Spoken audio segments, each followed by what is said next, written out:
बिहार का current affairs लेकर के मैं फिर हाजिर हो गया हूं। आज जो है 16 अप्रैल 2023 का आपका कलेक्शन है, जिसमें कई पेपरों का कलेक्शन है, चाहे वो हिंदुस्तान पेपर हो, चाहे दैनिक जागरण हो, चाहे दैनिक भास्कर हो। इन सब का कलेक्शन मैं लेकर के आया हूं, जो कि 69th जो पीटी देंगे उनके लिए तो इंपॉर्टेंट है ही, और 69th वाले मेंस के लिए भी ये इंपॉर्टेंट होगा, क्योंकि इसमें कुछ मेंस के भी मैं कोट करता हूं या उसको बताता हूं कि हाँ कि कहाँ मेंस के पॉइंट ऑफ व्यू से इंपॉर्टेंट होगा। तो वो आपको ये फायदा करेगा। और साथ ही साथ जो 68वीं जो मेंस दे रहे हैं उनके लिए भी कुछ पॉइंट्स हैं, जिसको मैं पिछले वीडियो में भी कोट किया हुआ था और अभी भी मैं कोट करता जाऊंगा, जो कि उनके लिए भी इंपॉर्टेंट होगा।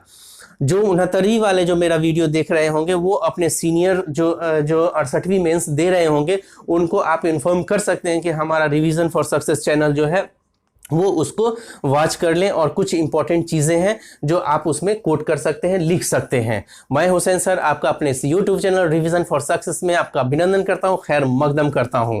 चलिए, इसको बताने से पहले कुछ बातें और मैं कहना चाहूँगा कि हम जो ये 16 अप्रैल का वीडियो लेकर के आए हैं, पिछला कुछ वीडियो जो है अभी कंटिन्यूटी में बचा हुआ है। जैसे पिछला मैंने वीडियो जो लाया हुआ था वो आपको था 8 तक था, नहीं सॉरी 7 तक था, तो 7 तक था। उसके बाद का वीडियो भी हमें कंटिन्यू बनाना है, मतलब 7 अप्रैल तक का है, तो 8, 9, 10 ये सब भी कंटिन्यू बना रहेगा, जो कि आप उसका इंतजार करें। हो सकता है कि वो भी रात में डल जाएगा, लेकिन अब जो है ये जो अभी जैसे 16 अप्रैल का जो इतना लेट हो गया है, लेकिन कोशिश मैं करूंगा कि आपको सुबह में अर्ली मॉर्निंग मिल जाए, ताकि आप लोग अपना रिवीजन भी कर लें और आप उससे ज़्यादा से ज़्यादा फायदा उठा सकें। चलिए, अब हम लोग आते हैं कि आपको जो पहला पॉइंट है वो श्रमिकों के लिए खोले जाएंगे सहायता केंद्र। ये टॉपिक जो है वो न्यूज़पेपर में जो टॉपिक रहता है उसको मैं कोशिश करता हूं कि समराइज करके आपको लिख करके ये कर दूं, कि ताकि आप लोग खुद से भी पढ़ें तो आपको वहां पर वो पता चल जाए। अब श्रमिकों के लिए खोले जाएंगे सहायता केंद्र। माइग्रेशन सपोर्ट सेंटर जो है वो बिहार सरकार के जरिए ये माइग्रेशन सपोर्ट सेंटर खोला गया है, जिसके तहत जैसे हमारे श्रमिक जो हैं, हमारे यहाँ जो मजदूर जो हैं, वो क्या होता है कि दूसरे राज्य में भी जाते हैं, चाहे गुजरात हो, चाहे दिल्ली हो, चाहे महाराष्ट्र हो, चाहे आपको तमिलनाडु हो, तो ये सब जगह पर जो है हमारे मजदूर जाते हैं। तो इसके लिए इनको बहुत सारी परेशानियां होती हैं, उनका एक रिकॉर्ड भी रखा जाएगा। इसके तहत माइग्रेशन सपोर्ट सेंटर के तहत आपका उनका रिकॉर्ड भी रहेगा, उनको जो परेशानियां होगी उनका भी शॉर्ट आउट किया जाएगा। तो ये बिहार सरकार के जरिए ये माइग्रेशन सपोर्ट सेंटर जो है वो खोला जा रहा है, जो कि आपको पहले चरण में आपको दिल्ली, महाराष्ट्र, गुजरात, पंजाब, तमिलनाडु, ठीक है, ये साल के अंत होते होते ये सारा का सारा ये खुल जाएगा।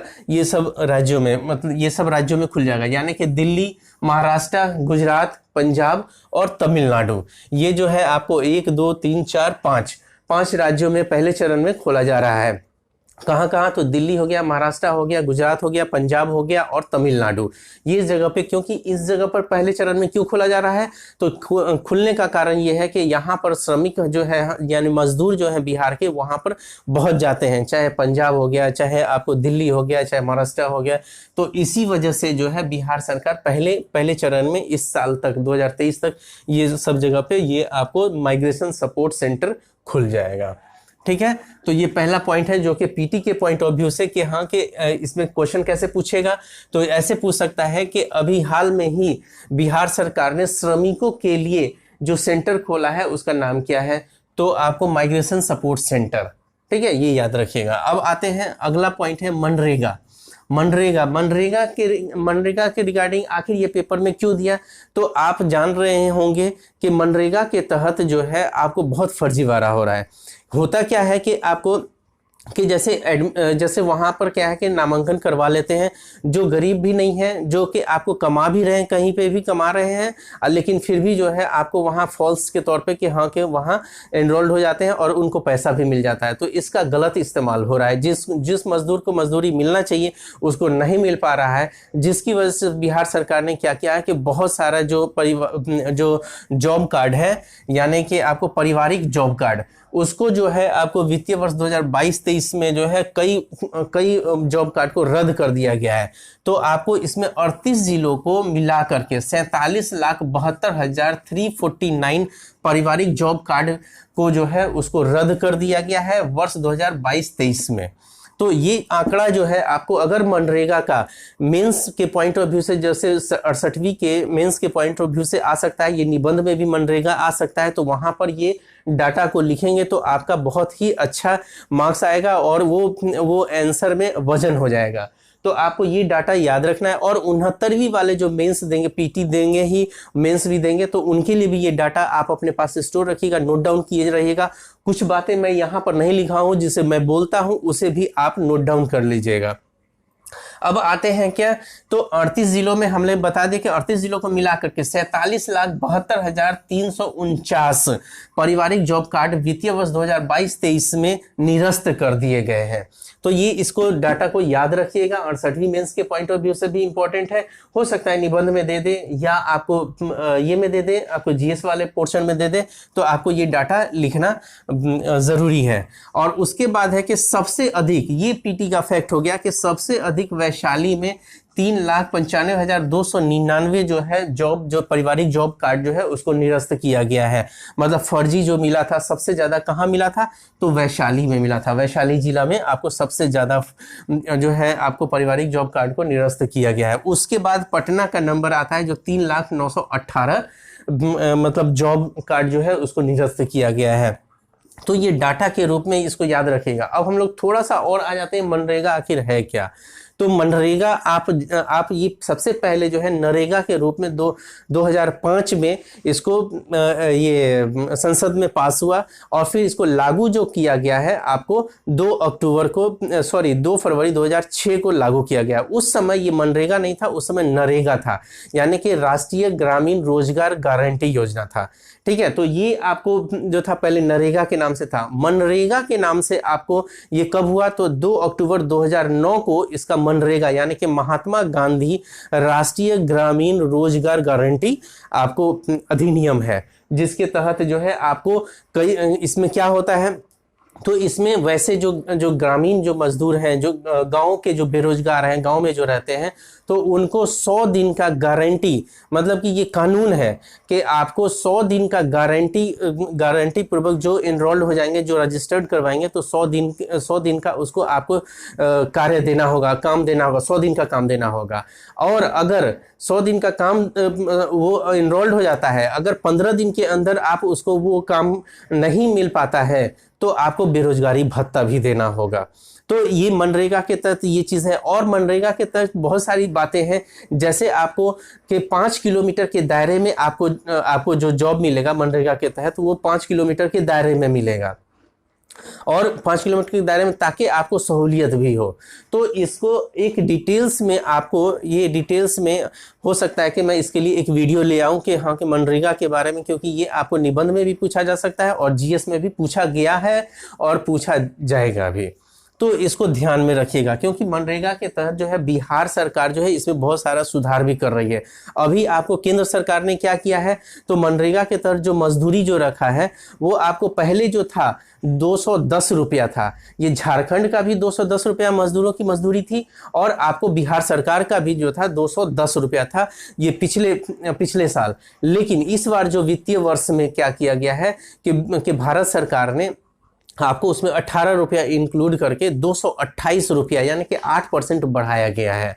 तो ये पीटी के पॉइंट ऑफ व्यू से, ये मैंने पिछले वीडियो में भी बताया हुआ है, जो कि आप पिछला वीडियो देखेंगे तो उसमें भी आपको ये चर्चा मिलेगा, क्योंकि डे बाई डे कभी मनरेगा की बातें होंगी, कभी जाति आधारित जनगणना की बातें होंगी, चाहे जलवायु परिवर्तन की बातें होंगी। तो वो सब जब मैं डेली दे रहा हूँ तो कुछ ना कुछ नया भी फैक्ट जुड़ता जाता है।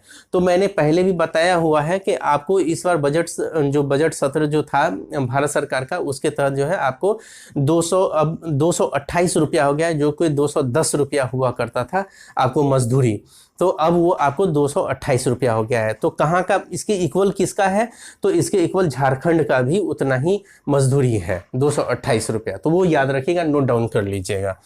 चलिए यहाँ पर तो मैंने नहीं लिखा है, हालांकि इसमें मनरेगा में और भी बहुत सारी बातें हैं जो कि हम लोग चर्चा आपको एक अलग एक वीडियो में उसका किया जाएगा। अभी जितनी मैंने बातें कह दी है उसको भी नोट डाउन कर लीजिएगा, क्योंकि यहाँ पर नहीं हमने दिया हुआ है कि नरेगा कब मनरेगा बन गया और 2 अक्टूबर 2009 को वो मनरेगा बन गया।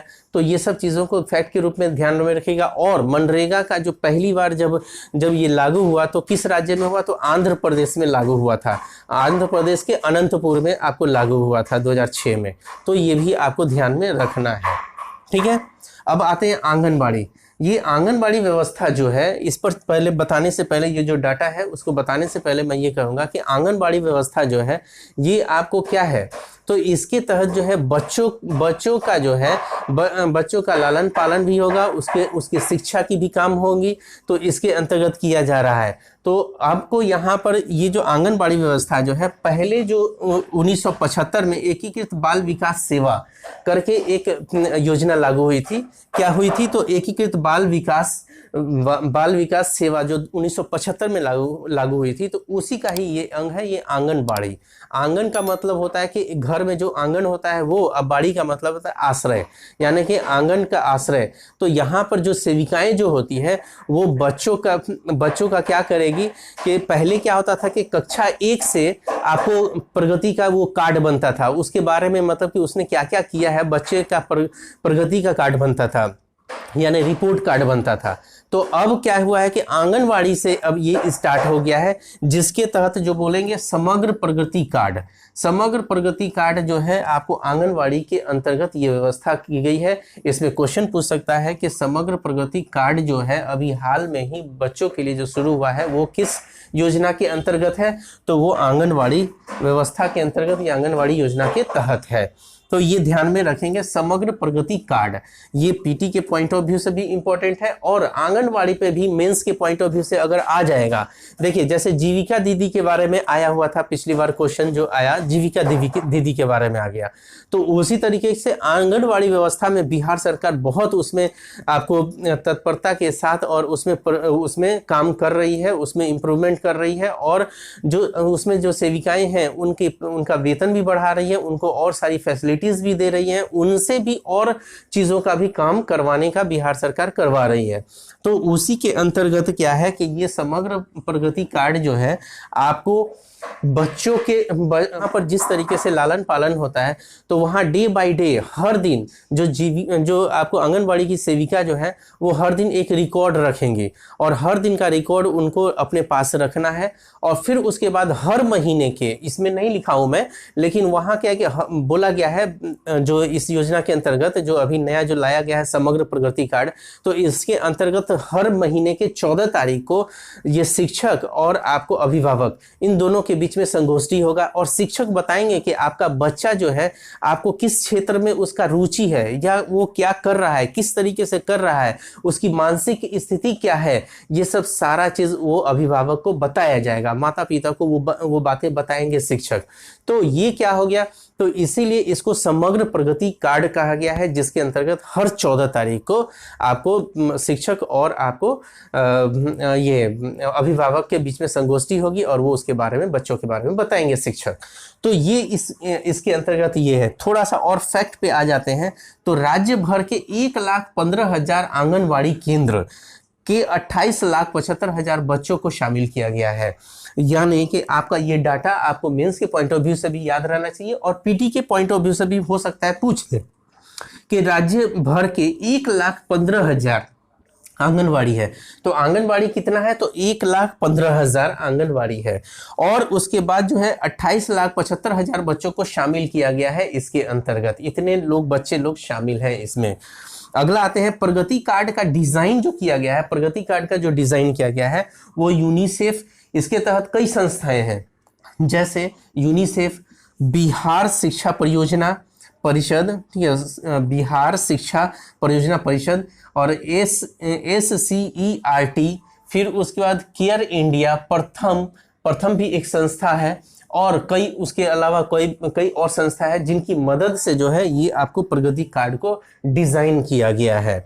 तो ये लोग जितने भी हैं इनको भी याद रखना है कि इसमें कि हो सकता है कि एक दो का नाम कर दे, तो यूनिसेफ का नाम आपको याद रखना ही रखना है, और फिर उसके बाद प्रथम संस्था उसका भी याद रखना है, केयर इंडिया का भी याद रखना है, और आपको SCERT इसको भी याद रखिएगा, और बिहार शिक्षा परियोजना परिषद, यानी कि आप मतलब कि ये तो इतना है, उसको जरूर याद रखिएगा। ये पीटी के पॉइंट ऑफ व्यू से आपको इम्पोर्टेंट है। अब आते हैं, इसमें हमने बोल दिया था आपको हर माह के 14 तारीख को शिक्षक और अभिभावक के बीच में संगोष्ठी होगी, 14 तारीख को, हर माह के 14 तारीख को।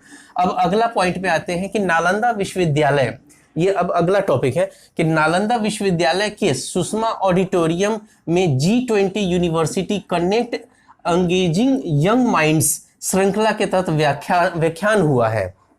तो ये जो है नालंदा विश्वविद्यालय वहाँ पर जो सुषमा ऑडिटोरियम है, वहाँ पर G20 university connect engaging young minds श्रृंखला के तहत व्याख्यान हुआ है। तो इसका क्वेश्चन ये बन सकता है, देखिए G20 इंपॉर्टेंट हो गया क्योंकि G20 का इस बार भारत में ही हो रहा है, अध्यक्षता भारत ही कर रहा है, और इसका नई दिल्ली में जो है आपको इसका जो बैठक जो होगा वो नई दिल्ली में, लेकिन उससे पहले आपको कई राज्यों में इसका अपना ये बैठक हो रहा है। तो उसी के तहत G20 university connect engaging young minds श्रृंखला का तहत व्याख्यान हुआ है।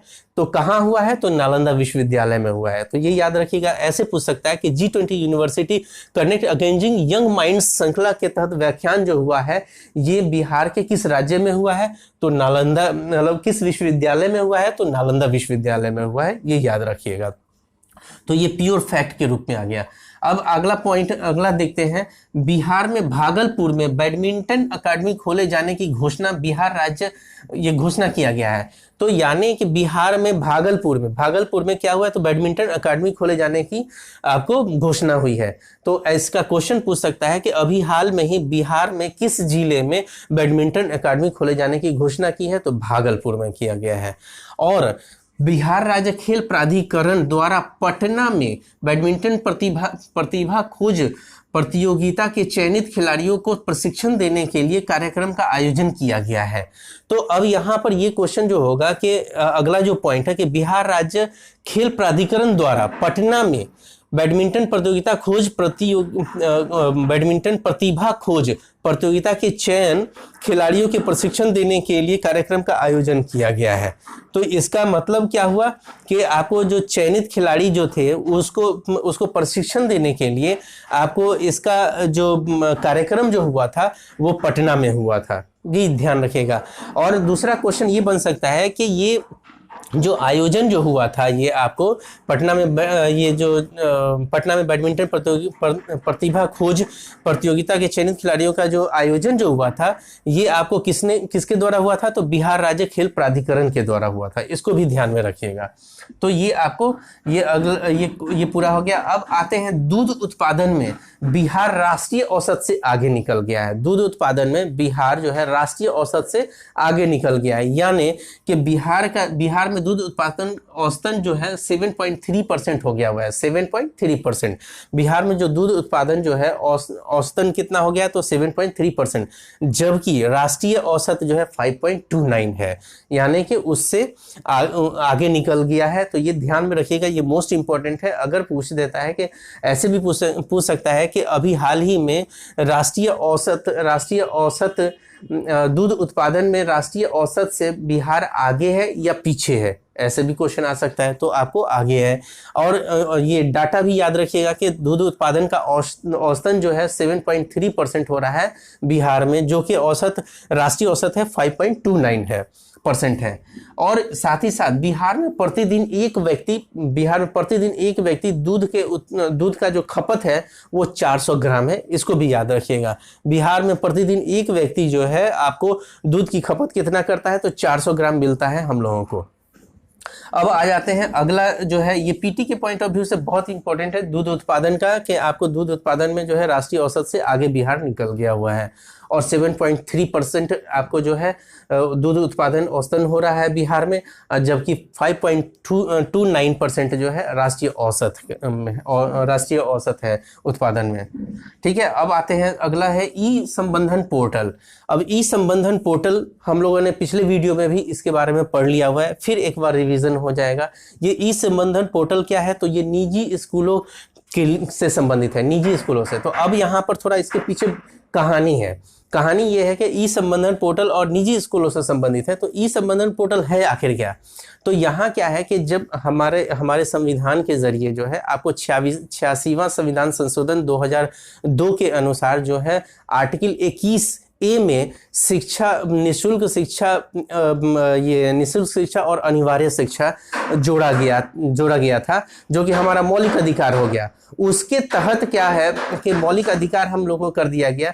तो मौलिक अधिकार के तहत क्या हुआ, तो हमको कोई भी निजी संस्थान में 25%, निजी संस्थान में वैसे आर्थिक रूप से जो कमजोर हैं, आर्थिक रूप से कमजोर परिवार के बच्चे के लिए जो है आपको निजी संस्थान में 25% का आरक्षण है। तो वो 25% का आरक्षण था। लेकिन निजी संस्थान क्या कर रही है बिहार में कि वो लोग जो है वो रजिस्टर्ड नहीं कर रही है, जो कि ई संबंधन पोर्टल जो है उसमें रजिस्टर्ड नहीं कर रही है, कि हमारे यहाँ कितना आंकड़ा नहीं दे रही है कि मेरे यहाँ इतने बच्चे पढ़ रहे हैं, जो कि आपको जो उसका मौलिक अधिकार है और निजी स्कूलों में ये इतना 25% रहना चाहिए। तो वो लोग उसमें आंकड़ा नहीं दे रहे हैं इस पोर्टल में।